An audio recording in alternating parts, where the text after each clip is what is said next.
Obrigada, Gabriela e Alessandra. Podem ocupar os seus lugares. Obrigada.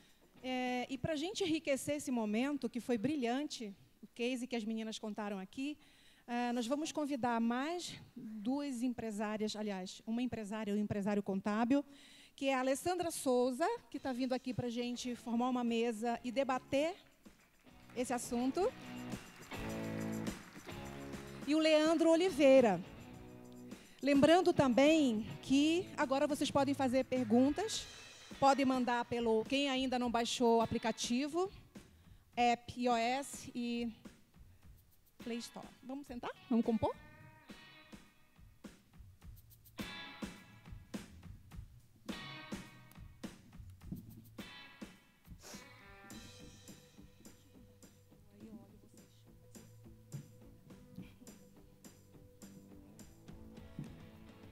Então, brilhante, né? Eu aprendi um monte também de dicas aí com a palestra das meninas. E aí, para a gente aproveitar e explorar um pouco mais, a gente tem aqui a Alessandra e o Leandro, que também já aplicam, né, já vivenciam o BPO. E eu quero perguntar para vocês, né, para a Alessandra e para você, como é que foi para vocês o início, né? Comparando o que as meninas compartilharam a experiência, se foi parecida, se teve alguma coisa diferente nisso aí, as dificuldades também a gente quer saber. Boa tarde, um prazer aqui estar com todos vocês. Partilhar um pouquinho aí do conhecimento é sempre um aprendizado até para nós, né? Parabéns, Gabriela, Alessandra, pela ótima palestra. Estou fã de vocês. E para nós lá na nossa empresa, lá no Grupo Fatos, quando a gente iniciou esse serviço financeiro, a gente iniciou há 5 anos atrás por uma necessidade de um cliente da gente. Ele era um cliente estrangeiro, um cliente da Irlanda, ele não queria ter parte administrativa, ele queria só focar realmente no core dele. Então, ele meio que nos empurrou, obrigou a fazer a parte financeira para ele. A gente topou o desafio, mas assim, a gente não enxergava isso como um produto, né? A gente fez para atender o cliente. Acho que foi uma ótima experiência. Nesse processo, a gente aprendeu a entender que lá a gente divide esse serviço de BPO financeiro em produtos. Então, lá a gente tem aí os produtinhos de contas a pagar, contas a receber, faturamento, tesouraria, contrato de câmbio. Nós dividimos esses produtos porque, às vezes, o cliente quer que você pague a conta dele e, às vezes, ele não quer que pague a conta. Então, ele contrata ou não o serviço de tesouraria. E, às vezes, clientes também de serviço ou comércio, tem comércio que não dá para a gente fazer o faturamento dele porque ele é consumidor final, a nota precisa ser para ontem, então a gente não consegue estar oferecendo isso. Mas um cliente que você consegue programar o faturamento dele, tudo, até o faturamento nós fazemos. Legal. Para você? Olá, boa tarde a todos também. Enfim, a palestra das meninas foi sensacional. E até conversando com a Alessandra lá fora, um pouco da nossa história foi semelhante, né? Então, há 5 anos atrás também, um cliente chegou num processo de negociação da contabilidade e falou, olha, eu não quero fazer o financeiro, faça para mim, né? E daí nós pensamos, olha, eu já faço o meu financeiro, por que não fazer também o do cliente, tá? E daí nós assumimos essa tarefa, mas a gente ficou por mais ou menos uns 3 anos com isso de uma forma desestruturada. Por quê? Porque a gente não estabeleceu um processo, a gente fazia como se fosse o nosso financeiro, né? Porque hoje eu tenho uma conta para pagar, eu jogo na mesa do meu financeiro e ele vai lá e paga, né? E isso aconteceu por 3 anos, até que a gente observou que isso poderia ser uma oportunidade, sim, de ampliar o ticket dos nossos clientes, oferecer um serviço de valor. Eu acho que isso, para quem negocia, para quem está na área comercial, né, mostrar valor é muito importante na hora de fechar um cliente. A gente observou isso como uma oportunidade. Mas aí a gente parou, falou, olha, como que a gente organiza dentro daquele tripé todas aquelas partes, né, de governança, de processos, de sistemas, e isso se tornou um negócio dentro da Capital Social. O engraçado é que a gente ficou 3 anos, né, com essa oportunidade que todos vocês que estão assistindo, imagino que estão aqui observando como oportunidade, e a gente não foi à frente, né? Então,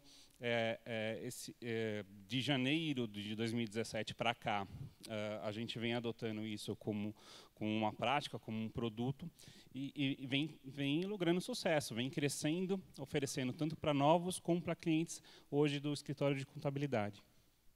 Legal. Então, a gente percebe que, para aquelas empresas de contabilidade que estão passando por essa transformação, que querem inovar, ela é um produto novo, né? E aí eu pergunto para as meninas assim, tem uma hora para começar para aquelas empresas de contabilidade que já estão no mercado e que enxergam essa oportunidade? O que precisa fazer para iniciar? Então, a nossa realidade é um pouco diferente, né? A gente não é uma empresa de contabilidade que passou a fazer o financeiro. Apesar de um dos sócios, né, uma das sócias da OBPO, ser a Rui Cadete, a gente não. É uma empresa realmente criada, focada no BPO, foi criada para isso, então a gente desde o começo estruturou todos os processos, toda a estrutura, toda a equipe para isso. Então, a hora de começar, eu acho que é agora, né? Não, viu a necessidade, já está ali com os clientes, então, porque a carteira de clientes que vocês têm na mão é gigante. Vocês já têm esses clientes, né? E vocês já sabem também quais são desses clientes que têm a necessidade de ter um financeiro. Então, é muito mais fácil para vocês venderem. Aquela questão dos motivadores que a gente citou, vocês já sabem no dia a dia quais são as dores desses clientes. Então, acho que, assim, viu aquele cliente que está ali, se quiser também começar de um MVP, é a hora. Acho que não... A gente também, eu tenho ouvido muito, tenho lido bastante, e alguns empresários da contabilidade acabam orientando que, de fato, você não misture a contabilidade, aquele modelo que a gente já tem mais, eu não diria tradicional, porque hoje a gente caminha muito para o digital, né? Mas separar o negócio do que é BPO do processo de contabilidade, porque são diferentes.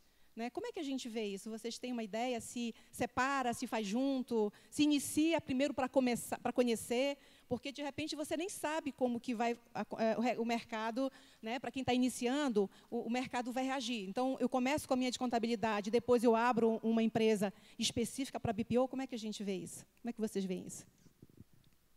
Lá no Grupo Fatos, nós tivemos esse processo de iniciar dentro da empresa de contabilidade.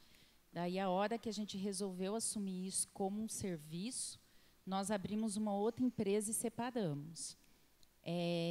Enxergamos que isso é importante, fazer essa separação, para que não haja uma interpretação errada do nosso cliente quanto ao valor pago, né?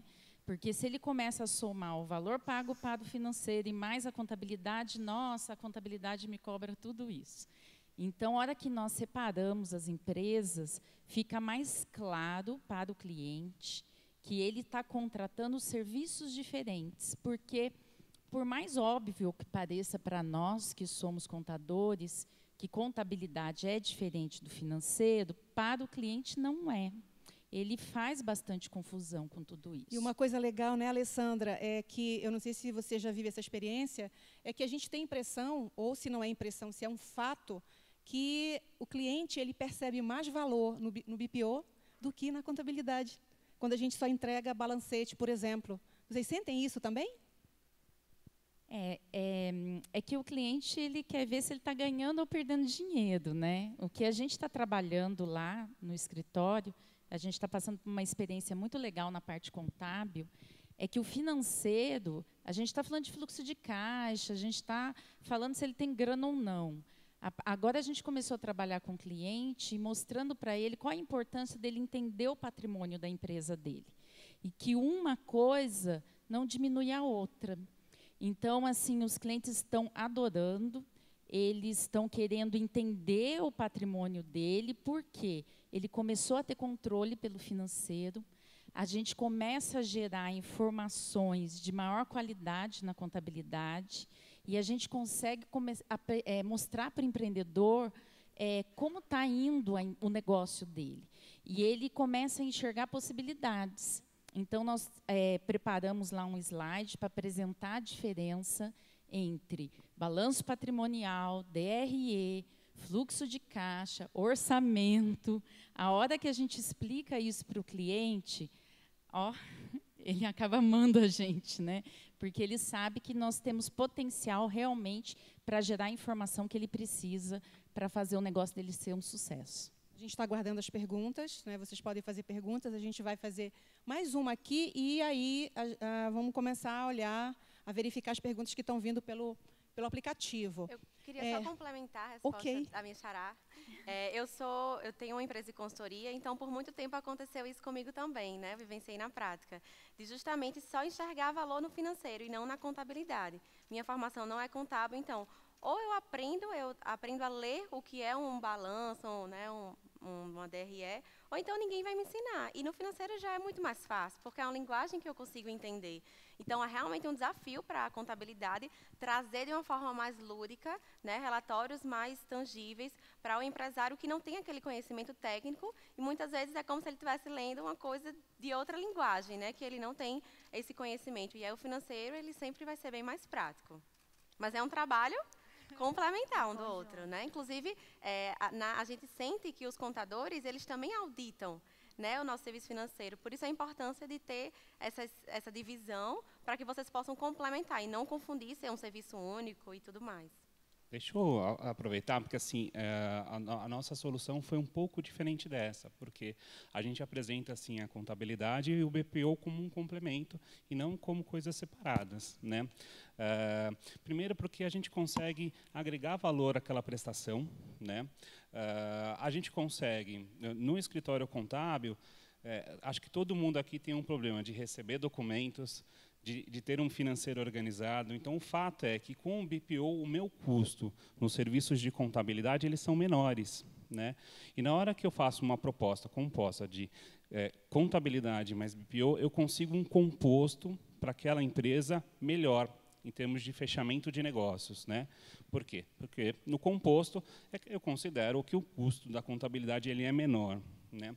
Só que a gente não escapa dessa questão do empresário nos perguntar, olha, mas como que é isso? Como é separado, é junto? Então, a gente, na verdade, fez uma estrutura de governança. Então, a gente tem pessoas próprias para o BPO, né? A gente faz no BPO a gestão bancária também, a questão de conciliação bancária, contas a pagar e a receber.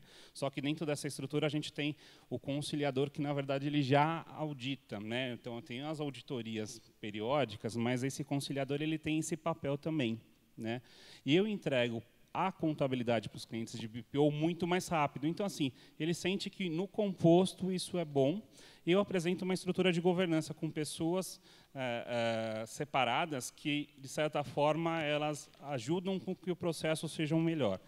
Né? Então, a pessoa da gestão bancária que mexe na conta bancária, lembrando que a gente não tem aprovação, a gente só tem o lançamento bancário, vai ter um conciliador que vai ver, né, o que foi feito, se tem documento suporte, se não tem documento suporte, se está tudo dentro em ordem, tá? E, no final, a contabilidade que, de certa forma, também ali pega eventuais problemas, eventuais riscos financeiros que eu tenho, eu minimizo, eu mitigo dessa forma. E ainda, para quem pretende iniciar, que eu acho que todos nós, ele tem um custo muito menor, né? Para você montar uma empresa de contabilidade, você precisa de muito mais recursos. Enquanto que para a BPO, as meninas podem dizer, eu acho que é com muito menos. Porque você precisa ter tecnologia, sim, mas é uma tecnologia talvez mais em conta. Né? Você precisa ter pessoas envolvidas, engajadas dentro desse tripé que vocês falaram.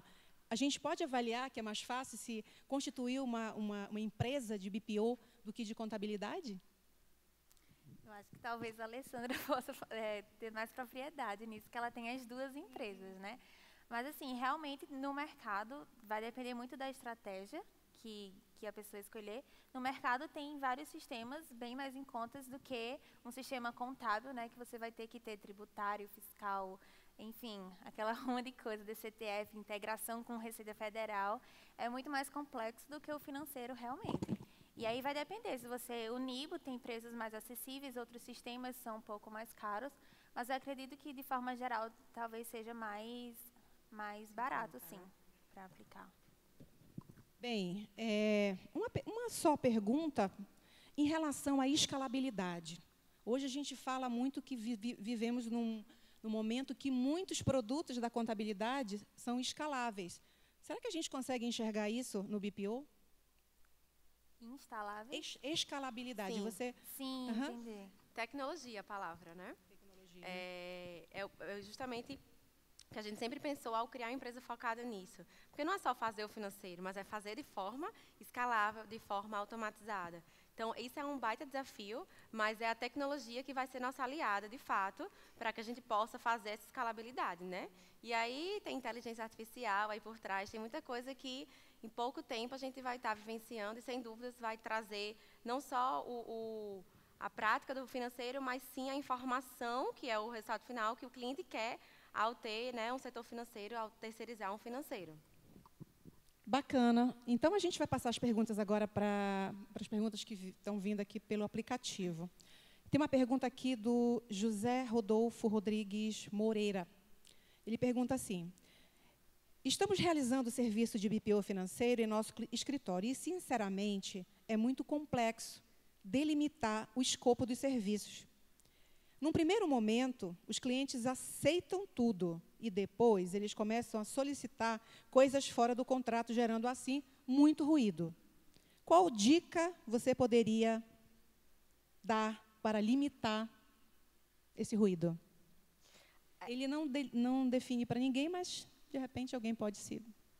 Eu queria só, inclusive fez parte da nossa palestra, né? Um dos itens que a gente falou foi justamente escopo. Então, tem uma frase que é o combinado, né? Combinar não sai caro. Então, assim, é importante que desde a primeira reunião de alinhamento comercial, deixe claro para o cliente qual é o escopo, voltando para o motivador, entender o motivador dele para ver se vocês realmente conseguem atender aquela dor que ele está sentindo, aquela necessidade, e deixar muito claro qual é o papel, né? Não adianta tentar fechar por fechar, passar por cima do que vocês fazem, do que o cliente quer, para depois ver o que dá. Então, combinar não sai caro, desde o começo alinhar exatamente o que vai ser feito, tirar todas as dúvidas do cliente, porque depois, se ele, né, fica mais fácil de ele não querer uma coisa extra lá na frente, né? Deixar bem combinado direitinho, vai ficar uma relação mais saudável entre vocês.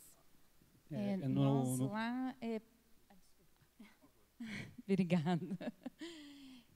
Nós lá pensamos, a gente definiu a cobrança por volume de horas, né? Porque a necessidade a gente entende que vai acontecer, principalmente porque o cliente começa a ter contato com algo que ele não tinha antes, e assim vão surgindo mais demandas, né? E ao passo que as demandas vão surgindo, a gente vai atendendo, e só que essas horas vão aumentando, né? E isso é natural, mas como ele vê o valor agregado e o retorno daquilo que ele necessita, a gente consegue achar o equilíbrio aí. Lá na Capital Social, como que nós fazemos, né? Nesse processo de implementação, esse processo inicial, é super importante que a gente não pode perder a oportunidade de alinhar o escopo das atividades. Então, a gente fala com o cliente o que são os entregáveis, tá? E daí tem entregas diárias, tem entregas semanais e tem entregas mensais. E fica muito mais claro para o cliente se ele pediu algo, né, durante aquele período, se eu consigo atender ou não consigo atender. Tá? Tem esse processo também, como o BPO é uma coisa mais de proximidade, é uma coisa que o empresário entende mais, a gente tem no processo mensal esses alinhamentos, onde a gente tenta deixar mais claro o escopo, se porventura perder, e dar as orientações com relação a próximos passos. Mas, assim, definir os entregáveis. Olha, o que eu faço diariamente? Diariamente, a sua conciliação vai estar lá até X horas. Né? Semanalmente, eu te entrego os lançamentos bancários e os relatórios suporte. E entrego relatórios mais robustos de forma mensal. Então, deixar isso no escopo bem definido é essencial. Tá? A gente também faz ali nesse processo de implementação uma operação assistida, porque, como vocês comentaram, né? Olha, o cliente já fazia isso de alguma forma, fazia da forma dele. Né? Quando você vem com algo que muda, isso causa impacto. Então, a gente faz, normalmente são 3 semanas de operação assistida, onde a gente faz a atividade, liga para ele, você entendeu, você está acompanhando, está ok, não está, faz os alinhamentos, porque às vezes, né, a gente precisa realmente ser flexível. e toca. E isso a gente ainda não sofreu de ter um conflito muito mais claro com relação, olha, é ou não é do escopo. Tá? Legal. Bombou aqui a curtição dessa pergunta. E a próxima pergunta é da Larissa dos Santos Reis. Ela quer saber muito mais da questão da rentabilidade, né? Ela pergunta, qual é a margem de lucro média de um negócio de BPO? Ele, hoje, para nós, está em torno de 16%, 20%. Né? Para nós ainda está sendo um desafio, porque a gente aumentou a equipe, porque a gente está fazendo todo um trabalho aí de marketing. Depois a Lilian pode falar um pouquinho, acho que na próxima ela que vai estar falando. A Lilian é minha sócia da parte comercial. Então, hoje, a gente ainda está aprendendo muita coisa. Nós falamos de tecnologia, a gente aplica tecnologia, mas a gente tem que mexer no processo do cliente, muitas vezes na cultura do cliente. Então, às vezes a gente tem até tecnologia, mas a gente leva um certo tempo para que a cultura do cliente se adapte a essa tecnologia.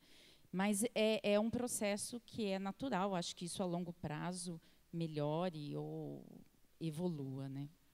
Lá na BPO está muito parecido também, essa questão da cultura, realmente, que a gente até falou um pouco aqui, né? O cliente está se adaptando a essa realidade. Então, realmente, o início parece um pouco atribulado, assim, para eles entenderem, para a gente conseguir conciliar os processos deles com o nosso, para ter essa transição. Mas aí depois, sei lá, de 2 meses, 3 meses, a coisa anda mais fácil. E a gente também está nesse processo de equipe, então a gente aumentou a nossa equipe e está realmente formando a base para conseguir, enfim, dar a escalabilidade que a gente projetou no início. Então, está um pouco parecido. E mais alguém para falar?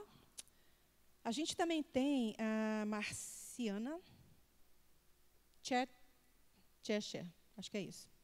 Ela pergunta, como é que foi o primeiro contato desse serviço com o cliente? Eu acho que é depois do briefing primeiro, depois da primeira reunião, talvez seja isso que ela queira saber. Ela não foi mais, foi bem resumida a pergunta dela, mas como é que foi esse primeiro contato desse serviço com o cliente?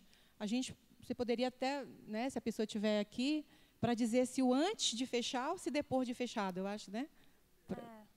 Acho que antes, né? Antes e depois. Olha, antes de fechar, assim, vou falar um pouco sobre o processo de venda, né? Porque quando eu estava ouvindo, né, a palestra, a gente se identificou bastante com aquela questão dos clientes, né? Hoje, o que são os clientes que a gente observa uma boa estratégia para oferecer?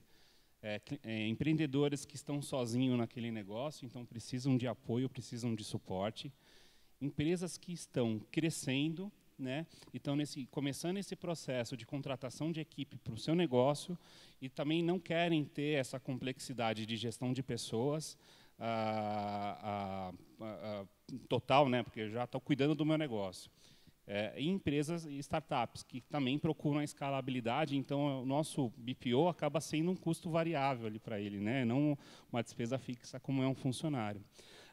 Então, tem muito a ver no processo de venda, entender o momento. Então, acho que todo mundo aqui, quando vai vender um serviço contábil, entende qual que é o momento do empresário, né? E daí, entendendo esse momento, a gente começa a oferecer. Não ofereço para todo mundo, nem para todo mundo cabe, mas tendo espaço, entendendo o momento do empresário, nós oferecemos, tá? Os empresários, normalmente, eles vêm com reticência a isso. Olha, não conhece, né? É uma coisa bastante nova. Tem um cliente que me desafiou, falou assim, vou fazer 6 meses lá com você e quero ver se realmente dá certo. Então, tem bastante reticência, mas eu acho que assim tem a questão da venda, do valor. Olha, o fato do empresário não ter que contratar um funcionário, não ter que fazer gestão de pessoas, não ter a questão da ausência do funcionário, porque você está garantindo aquilo. A gestão das empresas, né, embora a gente venda muito a questão da contabilidade consultiva, a gente sabe que o empresário faz a gestão que a gente chama de gestão de saldo bancário, né, e tem um financeiro organizado, ele vê valor nisso. Então, vê de forma reticente, mas você acaba conseguindo, né, mostrar o valor que isso vai trazer para ele no processo do dia a dia. Obrigada. Eu acho que tem um pouco a ver da mudança de mindset dos empreendedores, né? Hoje a gente presta o serviço fora da empresa deles. E ele estava acostumado com a menina ali que estava do lado, que daí pedia para ir buscar o filho na escola, sei lá, outras coisas aí que rolam nesse contexto. E a partir do momento que sai isso se torna mais profissional, o empresário mais antigo ele tem mais dificuldade de enxergar isso e enxergar isso como algo que está profissionalizando, trazendo informações melhores lá para ele.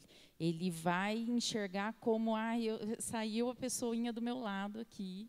Então, assim, acredito que ele tem um pouco mais de dificuldade. Os empresários mais jovens, é o anseio deles, eles não querem lidar com burocracia, eles acham tudo isso, desculpa, um saco. É mesmo, né? E a gente costuma dizer, não tem problema, a gente gosta de fazer isso, né? Temos prazer, nos profissionalizamos para isso. Daqui que eu resolvo para você e você vai ser feliz, né? Legal. Tem uma pergunta aqui que eu acho que vai ajudar muitas pessoas também, que é uma pergunta bem interessante.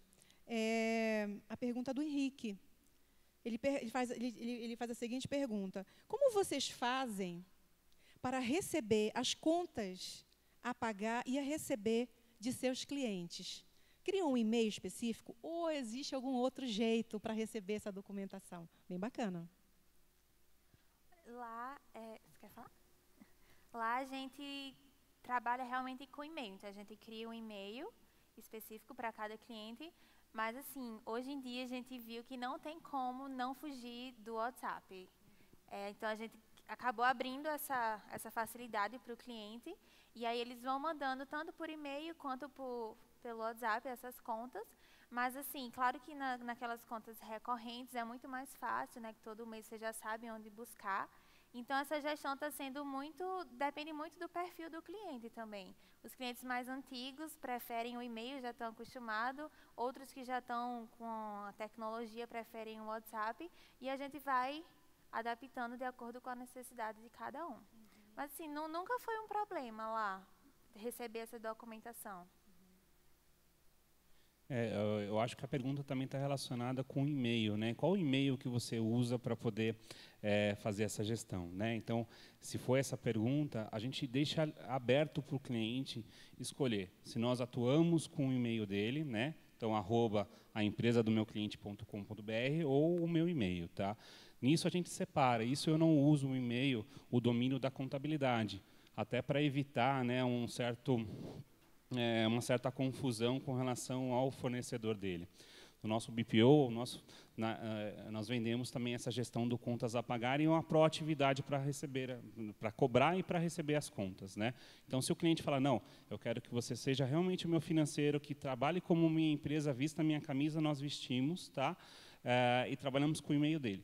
É claro que a gente coloca isso na nossa ferramenta, né? Então, o contador, o e-mail é uma ferramenta muito importante. A gente tem uma ferramenta de helpdesk para armazenar todo o histórico, tudo o que aconteceu, para evitar, né, que uma pessoa também da minha equipe saia e perca o e-mail, enfim. Então, nós usamos o e-mail do cliente, mas dentro da nossa ferramenta que vai controlar prazos, que vai controlar o que a gente recebeu e com quem a gente comunicou.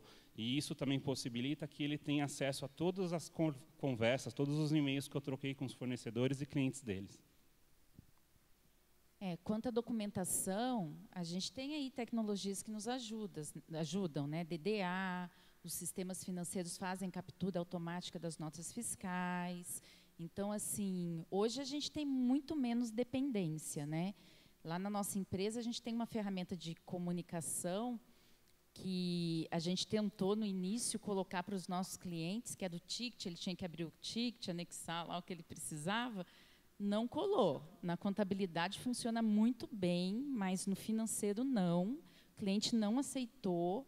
A gente tem e-mail que a gente fornece para os fornecedores dos nossos clientes, que mandam informação para nós. E o que funciona mesmo é o WhatsApp, gente. Não dá para fugir. A gente não queria usar essa ferramenta, nós não queríamos abrir, porque tínhamos receio com rastreabilidade. mas é uma forma da gente mudar também nosso mindset. A gente topou o desafio, fez e nunca tivemos problemas. Apesar da gente ter medo da falta de rastreabilidade, a gente não teve problemas. Bem, a gente está caminhando. Está acabando. Não, só para complementar a questão do WhatsApp, que a gente também não conseguiu fugir, né? A gente utiliza o WhatsApp Business, que também dá uma certa credibilidade, e tenta também criar grupos, grupos que a gente consiga entrar caso tanto o operador, né, o colaborador tenha acesso, como a gente também tem acesso. Então, tem essa questão de via dupla, né, não ter só uma pessoa que está em contato com esse cliente, que está recebendo essa documentação individual. A gente tenta sempre botar mais pessoas envolvidas para ter a questão da segurança também. O nome disso é espelhamento, né? Para não ficar somente sob uma responsabilidade. Uma pergunta da Lília Ribeiro. Ela faz para a Gabi. Ela faz a seguinte pergunta. Gabi, como é feito a parte de precificação hoje de seus clientes? O que é levado em consideração? Quantos bancos? Quantos pagamentos? Olha, hoje a gente até trouxe questão de planos e tudo. Hoje a gente está trabalhando com a parte fixa, e aí a gente engloba os acessos aos bancos, a parte mais operacional, conciliação, e está trabalhando com variável. Então, hoje a nossa precificação é em cima do variável de transações. A gente até, no começo, começou a ver questão de bancos, tem mais de 3 bancos, a gente cobrava uma taxa extra, mas a gente resolveu hoje parar mais no variável mesmo. Então, é em cima do tamanho mesmo, de transações de pagamentos e de recebimentos, de acordo se a gente vai controlar o faturamento ou não, se vai controlar o recebimento ou não. Então, está mais meio a meio, assim, metade do valor é fixo e metade é variável. E essa variável também vai variar o faturamento, aquilo que vocês cobram? Ele está diretamente ligado ao volume do trabalho, ou seja, um mês pode ser 1.000, o outro mês pode ser 2.000, é assim que funciona? Sim, hoje teria essa variabilidade, mas a gente está vendo que de um mês para o outro não muda muito. Então, é variável, mas que acaba sendo fica previsível, de certa forma. Bem, nosso escritório é em conjunto com a contabilidade. Então, as mesmas variáveis que a gente utiliza para precificar o contábil, que são volume de operações, né, quantidade de notas fiscais, volume de contas bancárias, volume de faturamento, a gente usa para o BPO. E daí também não tem essa variação. Olha, tem 2.000 lançamentos? Não, ele tem um valor ali fixo que, de tempos em tempos, há uma revisão de acordo com o tamanho da empresa. Tá? Ainda dentro desse ponto, que eu acho que é uma coisa que interessa muito, né? Valor, como cobrar. Tem 2 perguntas até parecidas, que é do Fábio Barreto, que ele diz, qual o valor médio cobrado por vocês para os clientes? E, exemplo, uma loja situada no mini shop, com um faturamento de 30.000. Na verdade, você já explicou que não é o faturamento só, você leva em conta volume de pagamento, volume de recebimento, volume de banco. E aí, iria para a pergunta da Sabrina Carvalho, acho que eu ainda não fiz. Qual a média de valores cobrados? É fixo mensal? Também você já falou que é variável, né? E como são os pacotes oferecidos? Vocês têm 1, 2, 3 pacotes? Hoje, a média está em torno... Porque depende muito da realidade do cliente, né? Da movimentação do cliente.